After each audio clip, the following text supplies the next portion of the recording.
ฉันไม่เคยคิดถึงกันสักนิดบ้างไหมคนดี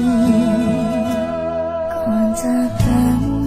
เธอบอกว่าเธอกลัวว่าฉันจะเปลี่ยนไป